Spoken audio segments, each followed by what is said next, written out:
Namaste everyone.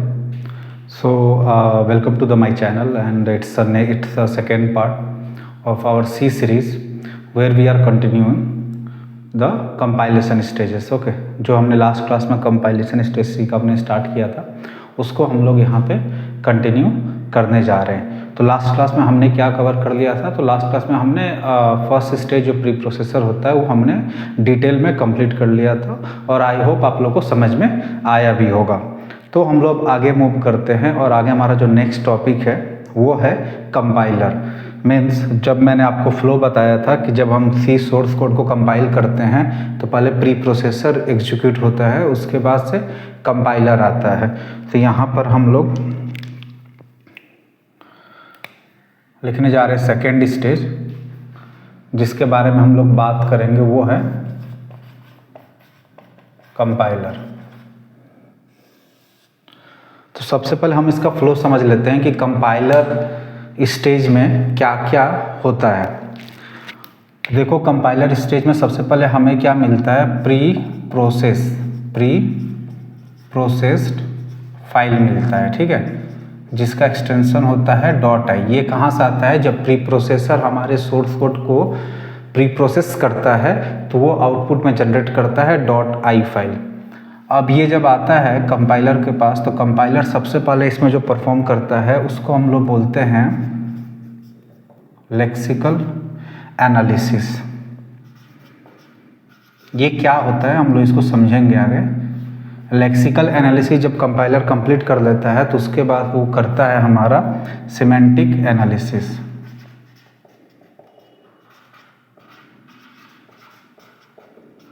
Right. उसके बाद ये हमारा स्टार्ट करता है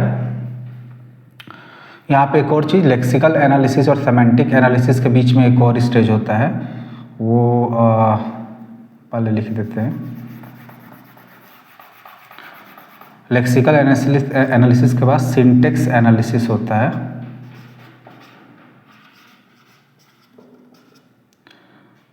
और उसके बाद से सिमेंटिक एनालिसिस होता है।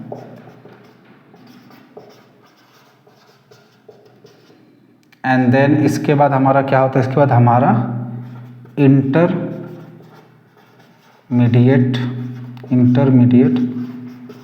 रिप्रेजेंटेशन फाइल जनरेट होती है, जिसको हम लोग IR बोलते हैं शॉर्ट फॉर्म में। उसके बाद से क्या होता है? इसके बाद से यहाँ पे ऑप्टिमाइजेशन होता है। ऑप्टिमाइजेशन के बाद हमारा कोड जनरेशन होता है। कोड जनरेशन मतलब हमारा असेंबली फाइल जो होता है वो जनरेट होता है। तो बोल सकते हो .s फाइल यहाँ पर हमारा जनरेट होता है। ये सब स्टेप है जो कि कंपाइलर हमारा अब जब कंपाइलर एग्जीक्यूट होता है तब वो ये सब चीज़ें परफॉर्म करता है और एट लास्ट हमें असेंबली कोड जनरेट करके देता है। तो फिर ये जो असेंबली कोड होता है वो पास होता है असेंबलर को, जो कि ऑब्जेक्ट फाइल जनरेट करके हमें देता है। तो हम वन बाय वन इन सबको समझेंगे कि हर एक स्टेज में क्या क्या चीज़ें होती हैं। तब तक आप इसको नोट डाउन कर लो।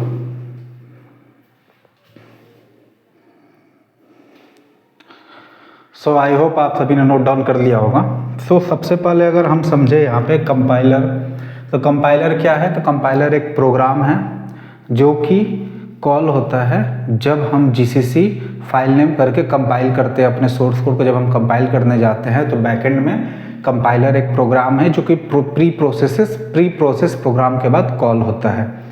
तो अगर हम इसके कमांड का बात करें, अगर किसी को ये समझना है कि हमें ये फाइल जनरेट करना है और चेक करना है कि ये फाइल के अंदर क्या होता है, ठीक है, तो आप कमांड में क्या लिख सकते हो? GCC -s, यहाँ पे होता है file name,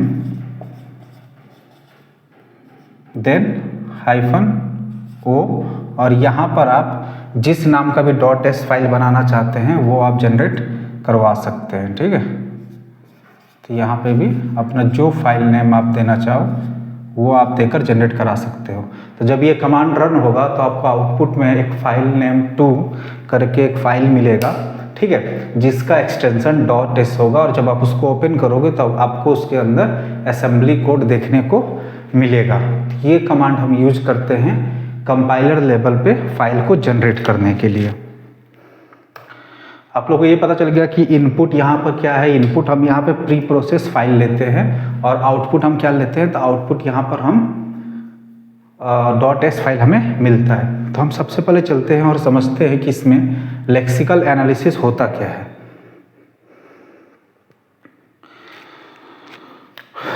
so first point कि लेक्सिकल एनालिसिस होता क्या है। तो देखो, लेक्सिकल एनालिसिस का मतलब ये होता है कि सबसे पहले कंपाइलर क्या करता है कि हमारा जो सोर्स कोड होता है उसको छोटे छोटे मीनिंगफुल पार्ट में ब्रेक कर देता है, जिसको हम टोकन बोलते हैं, ठीक है। तो इसका डेफिनेशन क्या हो जाएगा, compiler breaks our source code into small meaningful part called as token। अब इसको हम लोग एग्जाम्पल से समझते हैं कि यहाँ पे बोलना क्या चाहते हैं। सपोज करो कि हमारे कोड में एक लाइन है कि int x equal to, and suppose मैं यहाँ पे लिख रहा हूँ a प्लस p। तो जब ये कंपाइलर जब इसको एग्जीक्यूट करेगा तो बेसिकली लेक्सिकल एनालिसिस में क्या करेगा, इसको ये हर एक चीज़ को एज अ मीनिंगफुल टोकन में ब्रेक डाउन कर देगा। तो लेक्सिकल एनालिसिस के बाद इसका जो दिखेगा वो ऐसा हो जाता है कि हम सबसे पहले इंट लेते हैं। तो यहाँ पे इंट क्या है, तो यहाँ पे इंट हमारा कीवर्ड है। आप सी में कीवर्ड जानते होंगे, ठीक है। तो इंट हमारा कीवर्ड है। एक्स क्या है हमारा, तो आइडेंटिफायर है। एक्स क्या है हमारा, आइडेंटिफायर है। यहाँ पर ये इक्वल टू क्या है, तो इक्वल टू हमारा यहाँ पे असाइनमेंट ऑपरेटर है। Assignment operator. फिर हमारा यहाँ पे ए क्या है, तो ए हमारा आइडेंटिफायर है। बी यहाँ पे प्लस क्या है हमारा, तो ऑपरेटर है। यहाँ पे हमारा बी क्या है, तो हमारा यहाँ पे ये बी हमारा अगेन आइडेंटिफायर है।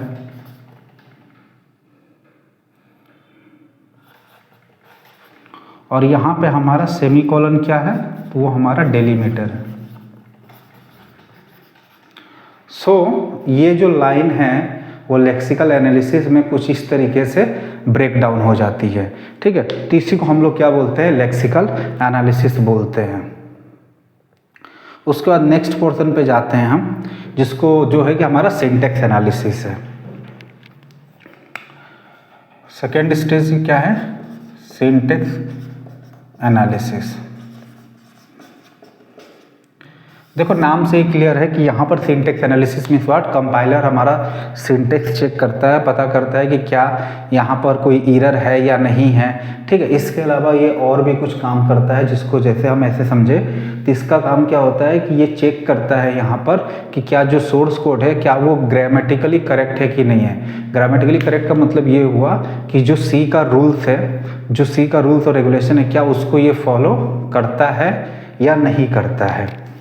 सो हम यहाँ पे इसको लिख सकते हैं,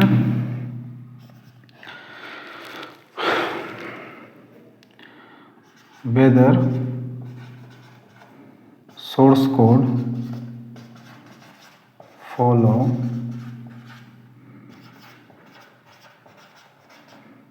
ग्रामर ऑफ सी और नॉट।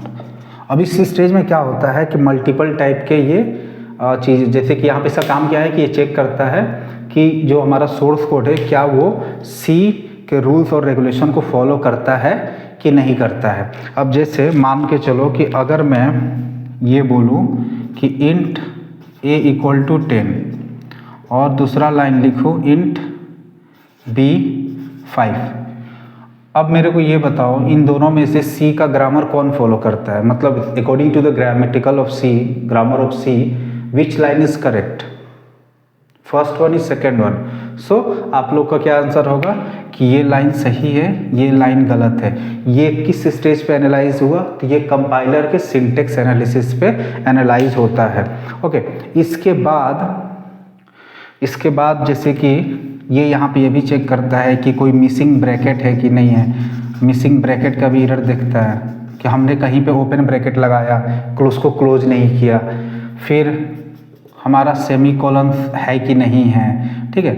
उसके बाद तुम्हारा ये चेक करता है कि कोई एक्स्ट्रा ब्रैकेट तो हमने नहीं लगा दिया है। तो मतलब एक सी कोड के लिए जितने भी ग्रामर है, जितने भी रूल हैं कि ये सब चीज़ फॉलो होना चाहिए हमारे सोर्स कोड में, उस चीज़ का एनालिसिस हमारा सिंटेक्स एनालिसिस में होता है, राइट। नेक्स्ट अगर हम आए तो सिमेंटिक एनालिसिस है।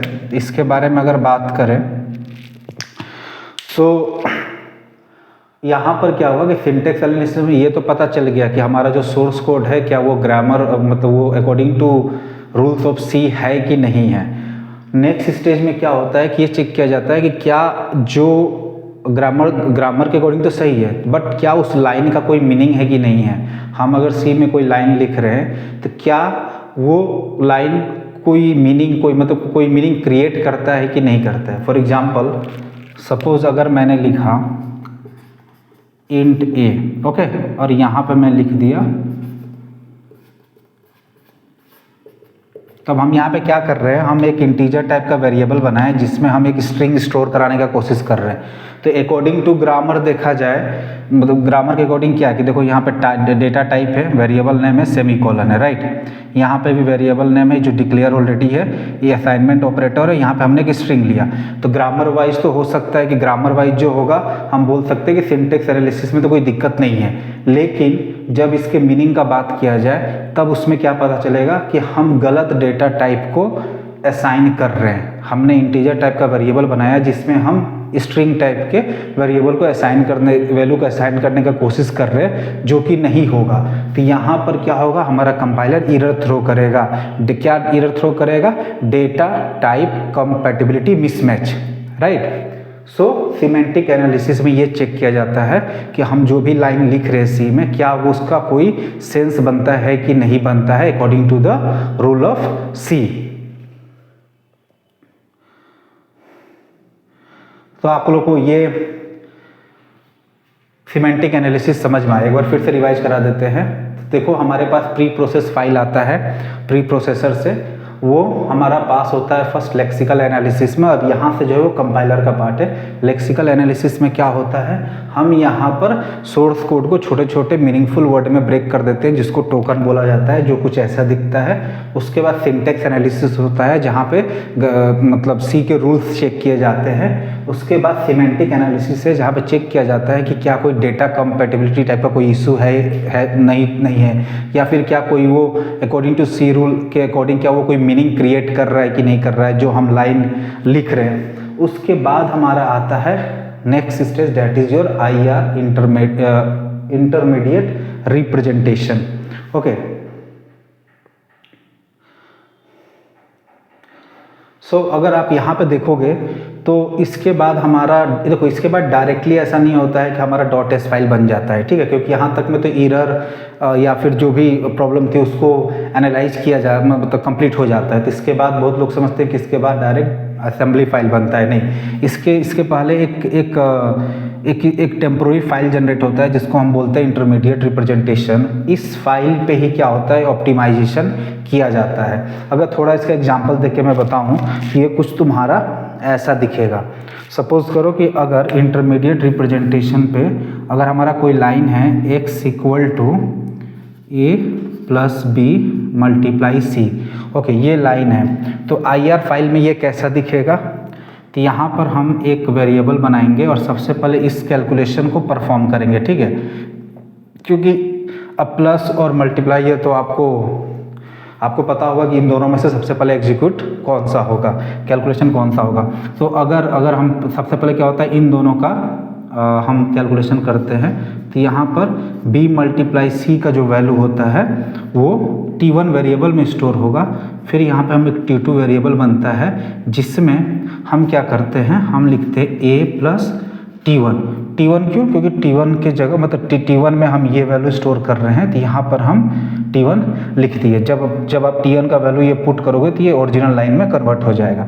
फिर हम बोल सकते हैं x इक्वल टू t2।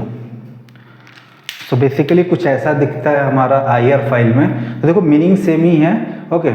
मतलब x equal to a plus B multiply c है, उसको कुछ ऐसा करके लिखा जाता है इंटरमीडिएट रिप्रेजेंटेशन में।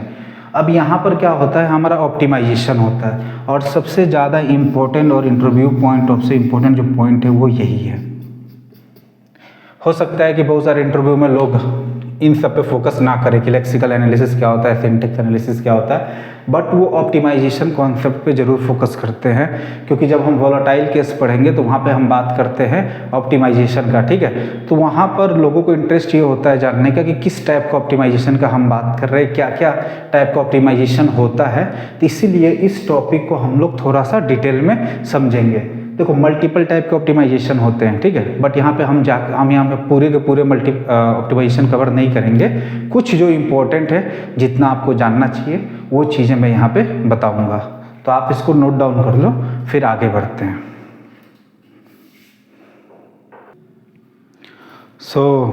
आप लोगों ने वो पॉइंट नोट कर लिया होगा जितना यहाँ पे लिखा हुआ था।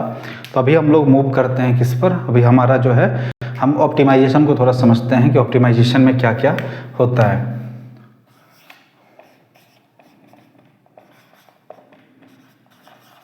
देखो सबसे पहला तो मन में ये सवाल आना चाहिए कि आखिर कंपाइलर ऑप्टिमाइजेशन करता क्या है, दिक्कत क्या है।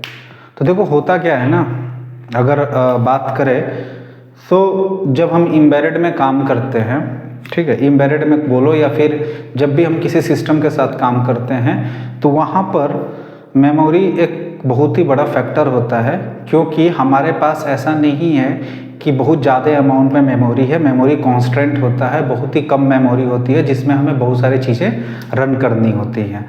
तो अगर हम अपने सोर्स कोड को या फिर जो भी प्रोग्राम बना रहे हैं, अगर हम उसको ऑप्टिमाइज नहीं करेंगे, उसका अगर साइज अगर हम छोटा नहीं करते हैं तो क्या होगा, वो ज़्यादा से ज़्यादा स्पेस लेगा हमारे रैम में। हमें पता है कि जब भी हम मान के चलो कोई भी एग्जीक्यूटेबल फाइल जब बनता है हमारा, जो हम बोलते हैं कि a.out एक एग्जीक्यूटेबल फाइल बन गया, ठीक है, जब हम इसको रन करते हैं तो होता क्या है एक्चुअली बैकएंड में। तो देखो ये हमारा मान लो CPU है, ठीक है, यहाँ पे मान के चलो ये हमारा कैचे हो गया। अब यहाँ पे मान लो हमारा रैम होता है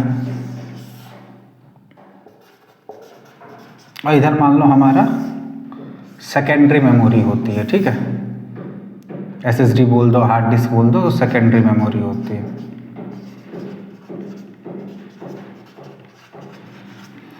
यहाँ पे कॉन्सेप्ट क्या है कि जब CPU क्या करता है, CPU के पास जो एक्सेस होता है वो कैचे को एक्सेस कर सकता है, रीड राइट कर सकता है या फिर रैम के साथ कम्युनिकेशन कर सकता है।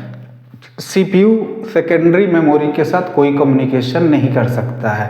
CPU max to max RAM तक अपना कम्युनिकेशन इस्टेब्लिश कर सकता है। तो होता क्या है कि जब भी हम किसी प्रोग्राम को रन करते हैं, सपोज करो हमने ये जो प्रोग्राम बनाया वो परमानेंटली कहाँ स्टोर होगा, वो सेकेंडरी मेमोरी में स्टोर होगा। हमारा a.out यहाँ पे स्टोर है। जब हम इसको रन करते हैं तो ये होता क्या है कि ये उठ कर आता है हमारे रैम के अंदर, ठीक है। सपोज करो इतने में ये हमारा फाइल यहाँ पे आ चुका है। अब दिक्कत क्या होता है कि देखो रैम जो होता है वो हमारा लिमिटेड साइज का है। पता है कि रैम का कॉस्ट भी ज़्यादा होता है, ओके, रैम का कॉस्ट भी ज़्यादा होता है, साइज छोटी होती है, और इसके अलावा और भी बहुत सारे मल्टीपल प्रोग्राम्स हैं जो कि हमारा जिसको एग्जीक्यूट करने के लिए हमें रैम में लाना पड़ेगा। तो होगा क्या कि ये एक प्रोग्राम जो है यहाँ पर आ गया। अब CPU क्या करेगा, इसको 1 बाय 1 इसके इंस्ट्रक्शन को रीड करके एग्जीक्यूट करेगा, ओके। अगर हम इस प्रोग्राम के साइज को अगर हम रिड्यूस नहीं करेंगे तो ये बहुत ज़्यादा अमाउंट ऑफ मेमोरी लेगा, और उस समय क्या होगा कि हमारा जो डिवाइस होगा, जो सिस्टम होगा, वो स्लो हो जाएगा। क्योंकि अगर तुम मान के चलो इसकी कैपेसिटी, अगर रैम की कैपेसिटी सपोज करो अगर ये है कि एक बार में मान के चलो कि इसके अकॉर्डिंग क्या है कि एक बार में 15 प्रोग्राम ये चला लें। जस्ट मैं एग्जांपल ले रहा हूँ कि अगर एक बार में ये 15 प्रोग्राम या 16 प्रोग्राम चला रहा है, सो ये कैसे डिसाइड होगा? ये डिसाइड होगा इसके साइज पर कि इसका जो साइज है उसके अकॉर्डिंग अगर ये 15 प्रोग्राम अगर चला रहा है और अगर हमारे सभी के सभी अगर प्रोग्राम जो है उनके साइज बहुत ज़्यादा कर दे तो हो सकता है कि इसका इफिशिएंट कैपेसिटी जो था कि वो एक बार में 15 प्रोग्राम को रन कर सकता है, क्योंकि एक बार में वो 15 प्रोग्राम को लोड कर सकता है। वो चीज़ नहीं होगा क्योंकि हमारे प्रोग्राम का साइज ज़्यादा होने के चलते हो सकता है कि 5 या 6 प्रोग्राम में ही रैम जो वो फुल हो जाए।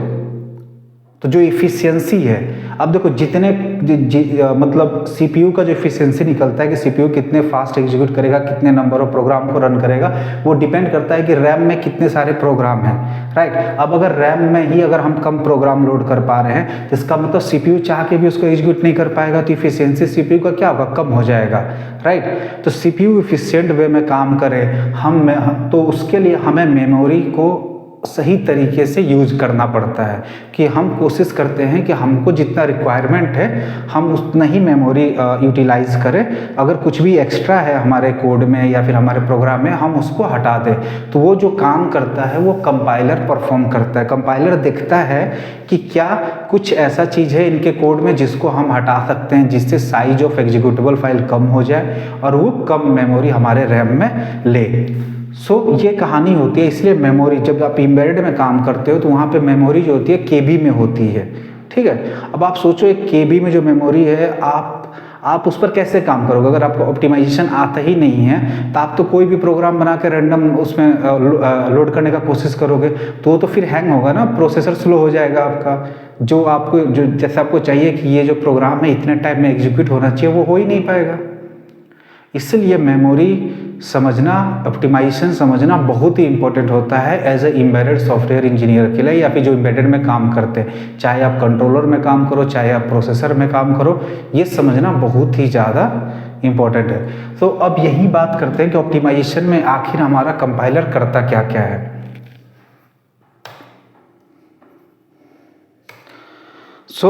अगर हम सबसे पहला बात करें ऑप्टिमाइजेशन का, तो एक बोलते हैं कांस्टेंट फोल्डिंग करके एक ऑप्टिमाइजेशन होता है जिसका नाम है कांस्टेंट फोल्डिंग।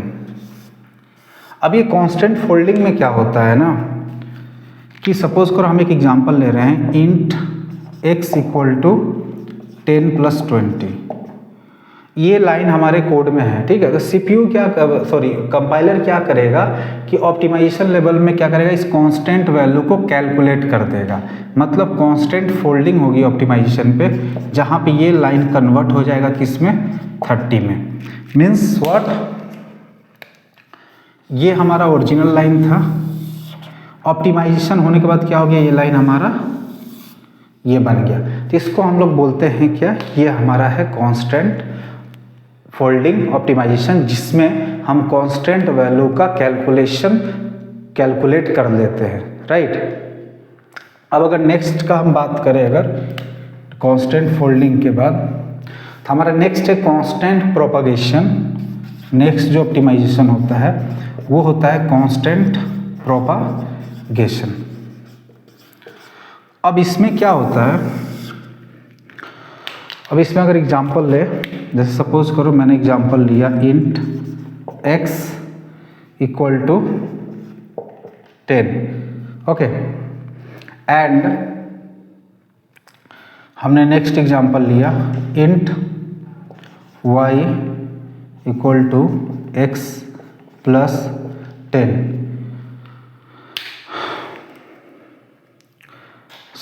यहाँ पर क्या होगा अब कि हमने एक वेरिएबल डिक्लेयर किया x जिसमें वैल्यू असाइन किया 10, okay.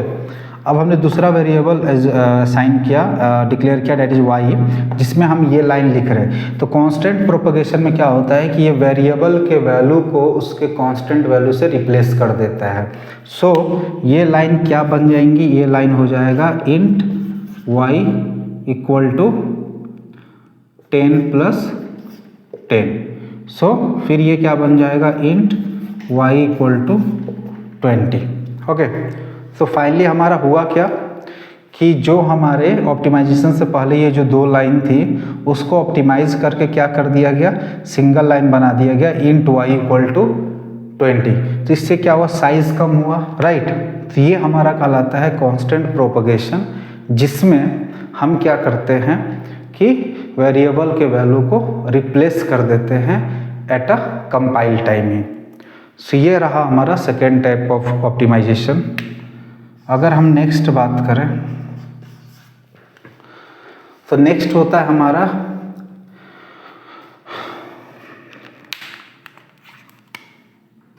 Common sub expression elimination, इसको शॉर्ट फॉर्म में हम लोग CSE बोलते हैं, कंप्यूटर साइंस नहीं, ठीक है। CSE means what, common sub expression elimination बोलते हैं। तो यहाँ पे समझो, यहाँ पे जैसे हमने एक एग्जांपल लिया कि int a equal to x plus B multiply C, और हमने दूसरा वेरिएबल लिया int y equal to b cross c plus Z. Okay, so common sub expression elimination में होता क्या है ना कि हम देख रहे हैं कि यहाँ पर हम एक ये कैलकुलेशन परफॉर्म कर रहे हैं, ठीक है। सेम ये कैलकुलेशन हमें यहाँ पे भी करने को दिख रहा है। तो कंपाइलर क्या करता है कि वो एक बार, जैसे मान के चलो b का वैल्यू अगर 10 है और c का वैल्यू अगर 5 है, तो हमको रिजल्ट क्या आया 50। सो वो दोबारा इस कैलकुलेशन को यहाँ परफॉर्म नहीं करेगा, वो डायरेक्टली क्या करेगा, b क्रॉस c के वैल्यू को वो रिप्लेस कर देगा इसके साथ। तो जब भी देखता है कि एक सेम टाइप का एक्सप्रेशन अगर मल्टीपल टाइम आ रहा है हमारे कोड में, तो वो उसको एलिमिनेट करता है। ओके, वो एक बार ही कैलकुलेशन परफॉर्म करता है और हर जगह उसके वैल्यू को रिप्लेस कर देता है। तो इसको हम लोग क्या बोलते हैं, कॉमन सब एक्सप्रेशन एलिमिनेशन बोलते हैं। अगर हम नेक्स्ट बात करें तो नेक्स्ट हमारा होता है dead code elimination. Dead code elimination,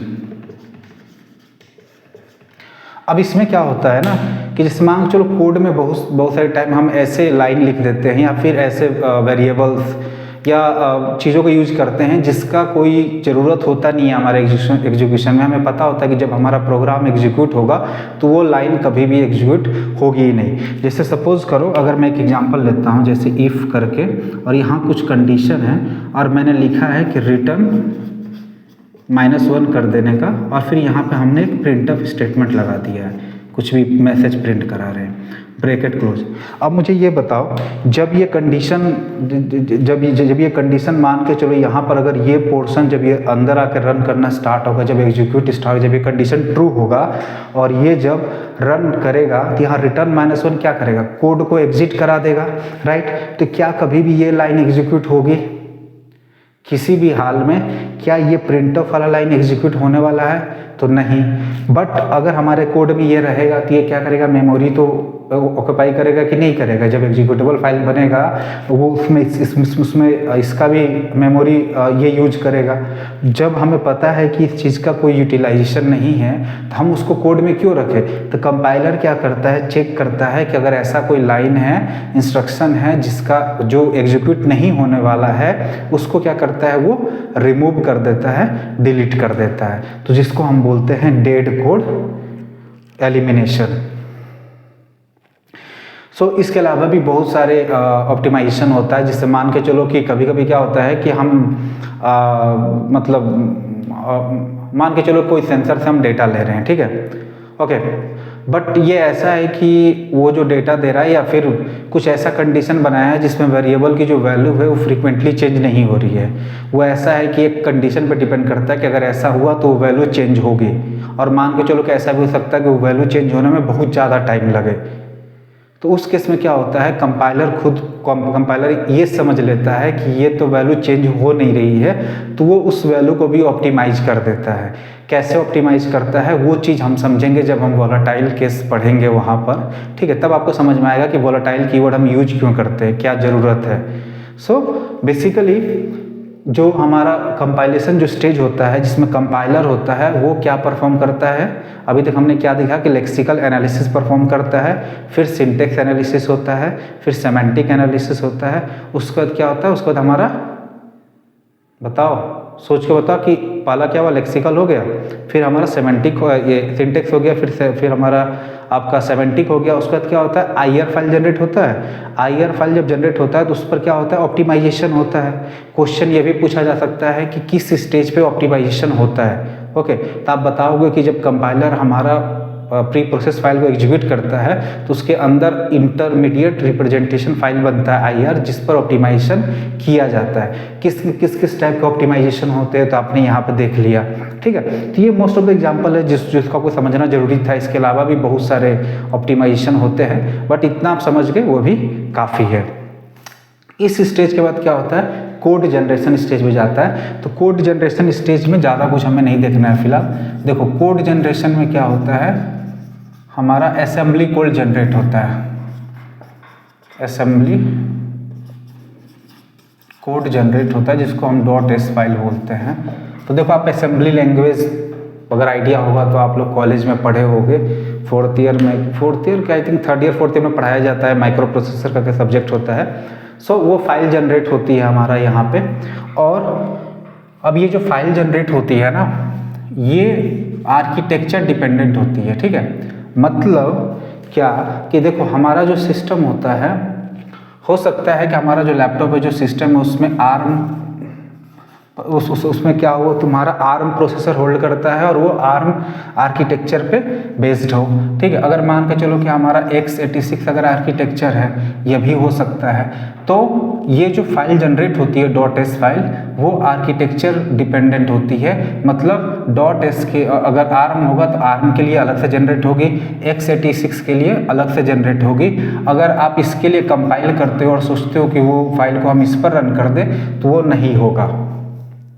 मतलब जो असेंबली फाइल बनती है वो आर्किटेक्चर डिपेंडेंट होती है। आप जिस आर्किटेक्चर के लिए कंपाइल करोगे आपका कोड उसी पे एग्जीक्यूट होगा। इसीलिए जब भी हम मान के चलो किसी कस्टम बोर्ड पे काम करते हैं, किसी हार्डवेयर पे काम करते हैं, और अगर उसमें मान के चलो उसमें अगर आर्म प्रोसेसर है, आर्म आर्किटेक्चर है, और हमारा लैपटॉप जो नॉर्मली होता है वो x86 आर्किटेक्चर को फॉलो करता है, तो क्या बोला जाता है कि आपको अगर कोई कोड उस डिवाइस में चलाना है तो आप उसको कंपाइल करने के लिए टूल चेन इंस्टॉल करो।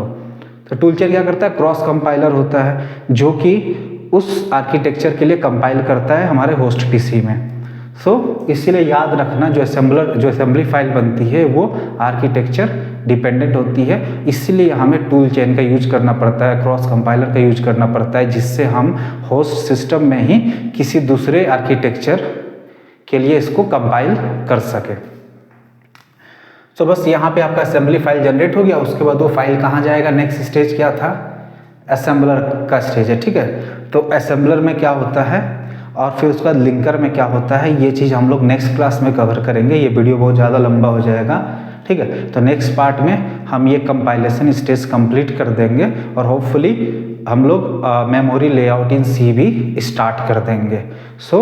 अगर आपको ये कंटेंट अच्छा लगा हो, समझ में आया हो, तो आप प्लीज़ इस चैनल को लाइक कर सकते हो, सब्सक्राइब कर सकते हो, शेयर कर सकते हो।